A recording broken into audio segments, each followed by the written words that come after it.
আমন্ত্রণ দীপ্ত সংবাদে আপনাদের সাথে আছি আমি ইয়াসমিন সুমনা।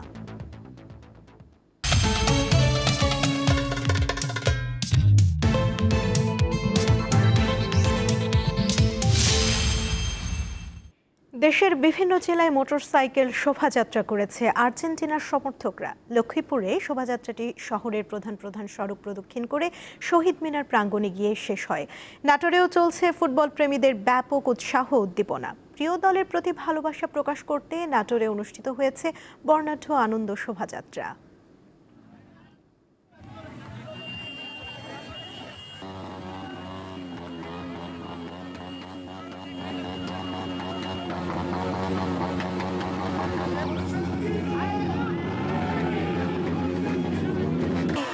এবারে বিশ্বকাপকে আমরা নিতে পারবো, ওদেরকে মিশরে 100 পূরণ হবে, চলে যেতে হবে। আমরা সবাই একটু দৃষ্টি আকর্ষণ করছি। অন্য প্রসঙ্গ, একদিনের সফরে মৌলভীবাজারে যাচ্ছেন প্রধানমন্ত্রী তারেক রহমান। সকাল 10:15টায় ইউএস বাংলার একটি ফ্লাইটে ঢাকা শাহজালাল আন্তর্জাতিক বিমানবন্দর থেকে রওনা দেন প্রধানমন্ত্রী। সিলেটে পৌঁছে তিনি সড়ক পথে মৌলভীবাজারের শ্রীমঙ্গলের উদ্দেশ্যে রওনা দিয়েছেন। দুপুর 1টায় শ্রীমঙ্গল উপজেলার ভিক্টোরিয়া উচ্চ বিদ্যালয় মাঠে এবং দুপুর 2:30টায় মৌলভীবাজার সরকারি উচ্চ বিদ্যালয় মাঠে ফ্যামিলি কার্ড বিতরণ অনুষ্ঠানে তার অংশগ্রহণের কথা রয়েছে। এছাড়া বিকেলে শ্রীমঙ্গলে একটি রাজনৈতিক সভায় যোগ দেবেন বিএনপি চেয়ারম্যান। সন্ধ্যায় ঢাকায় ফিরবেন তিনি।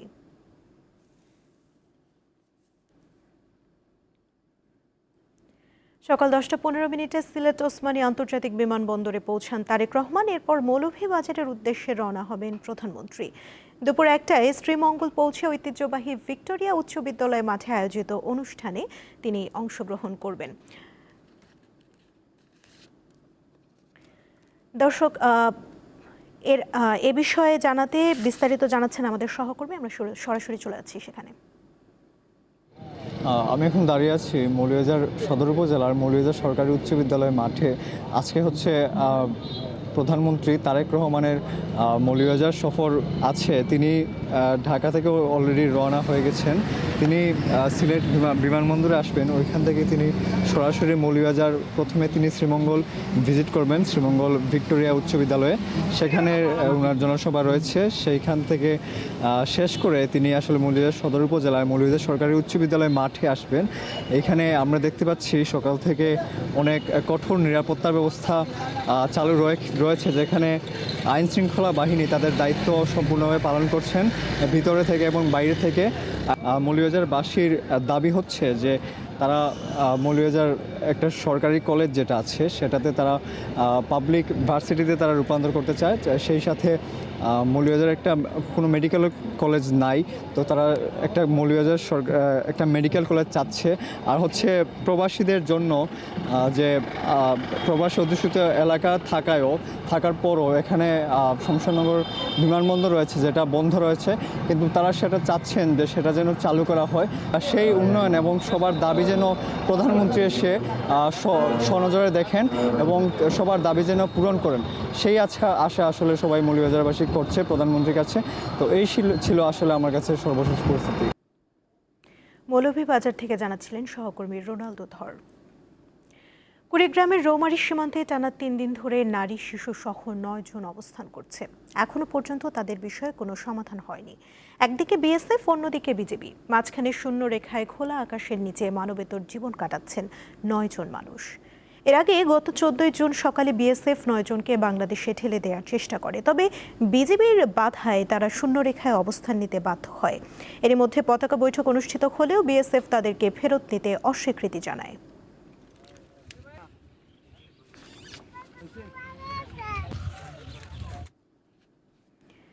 রাজধানীর যানজট কমাতে বড় পদক্ষেপ নিয়েছে সরকার। ঢাকার ভেতরে থাকা 4টি আন্তনগর বাস টার্মিনাল স্থানান্তরের উদ্যোগ নেওয়া হয়েছে। যাত্রীদের আশা এতে প্রধান সড়কগুলোতে যানবাহনের চাপ কমবে এবং স্বস্তি ফিরবে যাতায়াতে।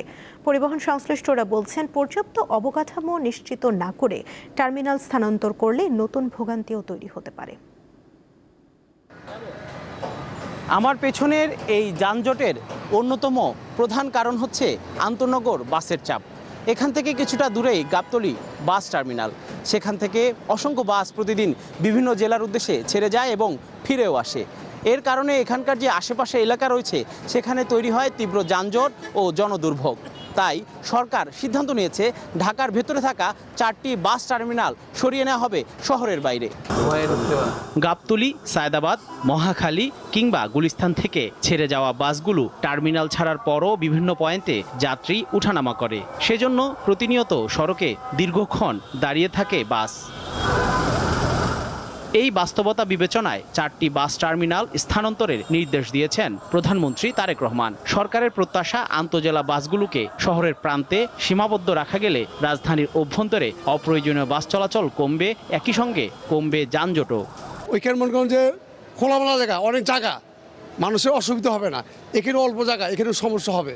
গাবতলীতে একটা সবসময় যানজটটা থাকবেই না, আমি আশা করি ইনশাল্লাহ। আমরা চাই যানজট ফ্রি এবং সহজে যাতায়াত হয় এমন জায়গায় যেন টার্মিনালটা হয়। এমন সিদ্ধান্তকে স্বাগত জানালেও কিছু শর্তের কথা বলছেন পরিবহন সংশ্লিষ্টরা। তাদের মতে নতুন টার্মিনালগুলোকে পর্যাপ্ত সুযোগ সুবিধা নিশ্চিত করতে হবে, অন্যথায় রাজধানীর যানজট কমলেও যাত্রী ভোগান্তি বাড়তে পারে। যারা এটার সাথে সম্পৃক্ত তাদেরকে মাথায় রাখা এটা পালাই কর্মে এটাকে আস্তে আস্তে এটা নির্ধারণ করে স্থাপন করতে হবে। হুট করে লয়ে গেলো, মানুষকে বিপদে পড়লো, এরকম যাতে না হয়। যাত্রী তো টার্মিনালেই যাবে। আমরাও চাই যে শহরের কাউন্টার সব টার্মিনাল কেন্দ্রিক হোক, কারণ শহরে প্রচুর খরচ। সায়দাবাদের এই বাস টার্মিনাল সরিয়ে নেওয়া হচ্ছে কাঁচপুরে। এছাড়া গুলিস্তান, ফুলবাড়িয়ার যেই টার্মিনাল রয়েছে সেটি কেরানীগঞ্জে, মহাখালী টার্মিনাল পূর্বাচলে এবং গাবতলী টার্মিনাল স্থানান্তর করা হচ্ছে হেমায়েতপুরে। দীর্ঘদিনের এই আলোচিত উদ্যোগ যদি বাস্তবায়ন করা যায়, ঢাকার যানজট নিরসনে এটি গুরুত্বপূর্ণ ভূমিকা রাখবে বলে মনে করছেন সকলে। জহিরুল মোহসান, দীপ্ত সংবাদ, ঢাকা। লক্ষ্মীপুরের রামগঞ্জে ফরিদ আহমেদ ভুইয়া একাডেমির হোস্টেলে থাকা 8ম শ্রেণীর ছাত্র মেহেদী হাসানের মৃত্যুকে কেন্দ্র করে প্রতিষ্ঠানে ব্যাপক হামলা ও ভাঙচুর চালিয়েছে বিক্ষুব্ধ এলাকাবাসী। নিহত স্কুল শিক্ষার্থী মেহেদী হাসান রামগঞ্জ উপজেলার সোনাপুর বাজারের জিয়া উদ্দিনের ছেলে। মঙ্গলবার সন্ধ্যায় কলেজ হোস্টেল থেকে তার মরদেহ উদ্ধার করা হয়। এ ঘটনার খবর ছড়িয়ে পড়লে প্রতিবাদে নামে স্থানীয়রা। শিক্ষার্থী মেহেদী হাসানকে পিটিয়ে হত্যার অভিযোগ তুলে প্রতিষ্ঠানের ভেতরে ও বাইরে বিক্ষোভ করে এলাকাবাসী। সন্ধ্যার পর থেকে রাত 12:30 পর্যন্ত দফায় দফায় বিক্ষোভ ও হামলা ভাঙচুর চালানো হয়েছে। পরিস্থিতি নিয়ন্ত্রণে জেলা গোয়েন্দা ও রামগঞ্জ থানা পুলিশ ঘটনাস্থলে পৌঁছে পরিস্থিতি নিয়ন্ত্রণে আনে। ঘটনাস্থলে অতিরিক্ত পুলিশ মোতায়েন করা হয়েছে।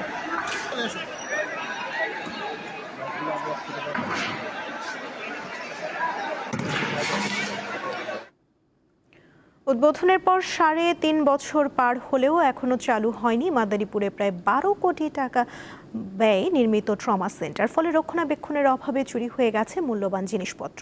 এছাড়া নিরিবিলি স্থানে হওয়ায় বর্তমানে মাদক সেবীদের আড্ডাখানায় পরিণত হয়েছে সেন্টারটি। মাদারীপুরের শিবচরে 11 কোটি 96 লাখ টাকা ব্যয়ে ঢাকা ভাঙ্গা এক্সপ্রেসওয়ের পাশে নির্মাণ করা হয় ইলিয়াস আহমেদ চৌধুরী ট্রমা সেন্টার। 2022 সালের নভেম্বরে তৎকালীন স্বাস্থ্যমন্ত্রী জাহিদ মালেক সেন্টারটি উদ্বোধন করেন, তবে এখনও চালু হয়নি এটি। মূলত পদ্মা সেতু সংলগ্ন এলাকায় সড়ক দুর্ঘটনায় আহতদের দ্রুত চিকিৎসার জন্য নির্মাণ করা হয় ট্রমা সেন্টারটি। কিন্তু জনবল ও প্রয়োজনীয় লজিস্টিক সাপোর্ট না থাকায় এখনও এটির কার্যক্রম শুরু হয়নি।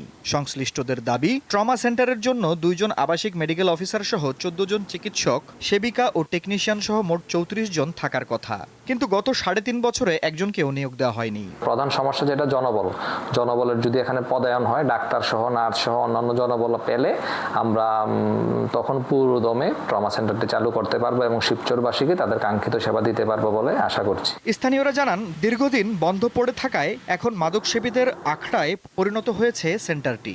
নিরাপত্তা কর্মী না থাকায় সেখানকার বৈদ্যুতিক ও স্যানিটারি সামগ্রী সহ বিভিন্ন মূল্যবান মালামাল চুরি হয়ে গেছে। হাই রোডের পাশে অ্যাক্সিডেন্ট করলে মনে করেন সাথে সাথে এখানে যদি এটা উদ্বোধন হইতো, এটার সাথে সাথে আনা যেত। আনা গেলে দেশের সবারই এটা হুঁকারি হতো। এই যে চোরে ধরে সব মাল সামানা নিয়ে গেল, কত কোটি কোটি টাকার মাল ওই ছিল, আমার এই জিনিসটা নাই। মানে যেইভাবে আমাকে জিনিসটা আমরা চাই তাড়াতাড়ি হলে আমাকে খুব সুবিধা হবে। এত বড় একটা হাসপাতাল থাকা সত্ত্বেও এটার কার্যক্রম চালু হয় নাই। সরকার যদি এই হাসপাতালটি চালু করে দেয় তাহলে এই হায়ার যত রোগী আছে, রোগীটি এখানে দ্রুত চিকিৎসা নিতে পারবে।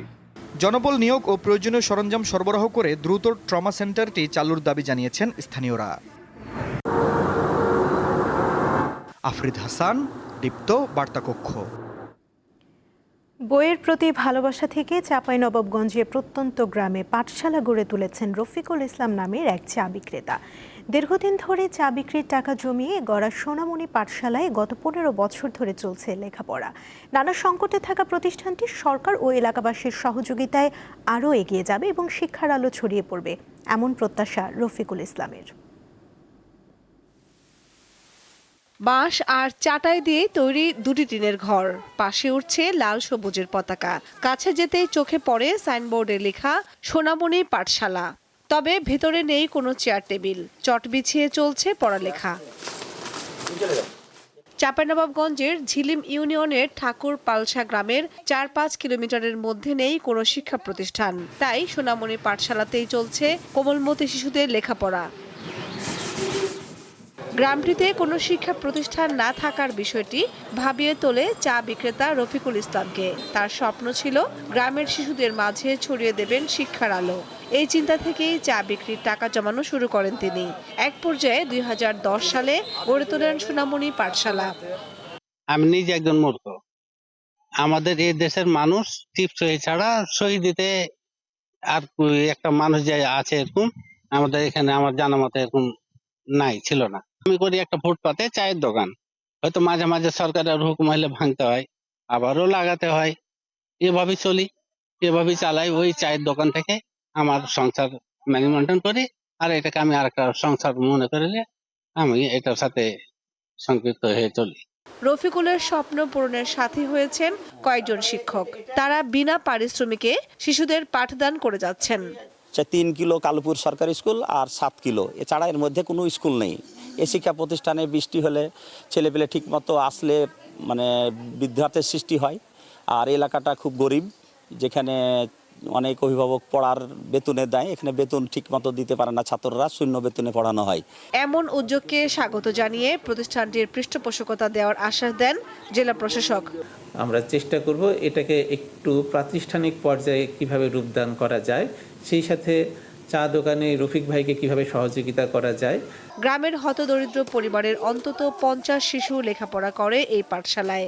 সরকারি সহযোগিতায় প্রতিষ্ঠানটি আরও এগিয়ে যাবে, এমন প্রত্যাশা এলাকাবাসীর। কামরুন নাহার, দীপ্ত, বার্তাকক্ষ।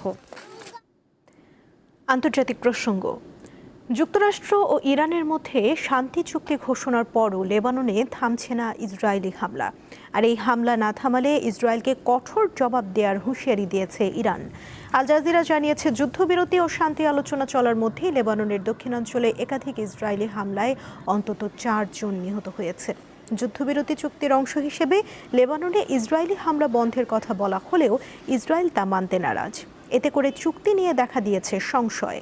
এদিকে লেবাননে ইসরায়েলের হামলা নিয়ে খুশি নন মার্কিন প্রেসিডেন্ট ডোনাল্ড ট্রাম্প। ইসরায়েলি প্রধানমন্ত্রী বেনিয়ামিন নেতানিয়াহুকে আরও দায়িত্বশীল হতে হবে বলে মন্তব্য করেছেন তিনি।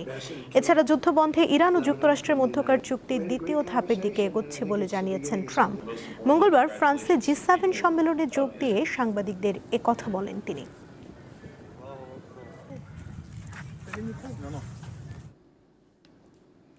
যুক্তরাষ্ট্রের টেক্সাস অঙ্গরাজ্যে রিপাবলিকান পার্টির বার্ষিক সম্মেলনে অংশ নিতে গিয়ে বাধার মুখে পড়েছেন এক মুসলিম প্রতিনিধি।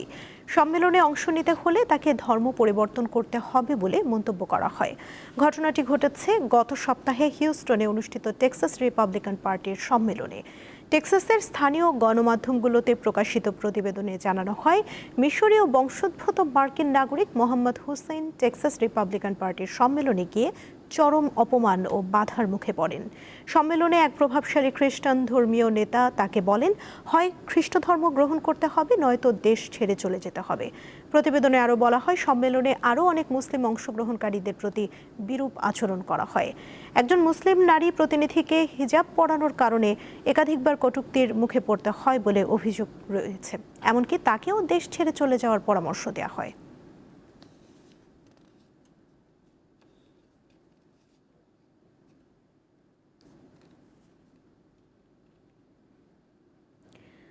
হোয়াইট হাউসে অনুষ্ঠিত ইউএফসি ইভেন্টকে কেন্দ্র করে ভয়াবহ হামলার একটি পরিকল্পনা নস্যাৎ করেছে যুক্তরাষ্ট্রের কেন্দ্রীয় তদন্ত সংস্থা FBI। এ ঘটনায় 5 জনকে গ্রেফতার করা হয়েছে বলে জানিয়েছে মার্কিন বিচার বিভাগ। স্থানীয় সময় মঙ্গলবার আনুষ্ঠানিকভাবে এই তথ্য জানানো হয়েছে। বিবিসি জানিয়েছে, গত রোববার হোয়াইট হাউসে আয়োজিত এই ইভেন্টে বিস্ফোরকবাহী ড্রোন দিয়ে কাছাকাছি ভবনগুলোতে আঘাত এবং স্নাইপার দিয়ে ভিআইপিদের হত্যার পরিকল্পনা করেছিল ষড়যন্ত্রকারীরা। এরপর দ্বিতীয় দফায় হোয়াইট হাউসের গেট ভেঙে ভেতরে প্রবেশের ছক ছিল তাদের। আদালতের নথি অনুযায়ী মার্কিন president Trump, vice president JD Vance, ইসরায়েলের প্রধানমন্ত্রী নেতানিয়াহু, প্রযুক্তি ব্যবসায়ী ইলন মাস্ক সহ আরও কয়েকজন হামলার তালিকায় ছিলেন।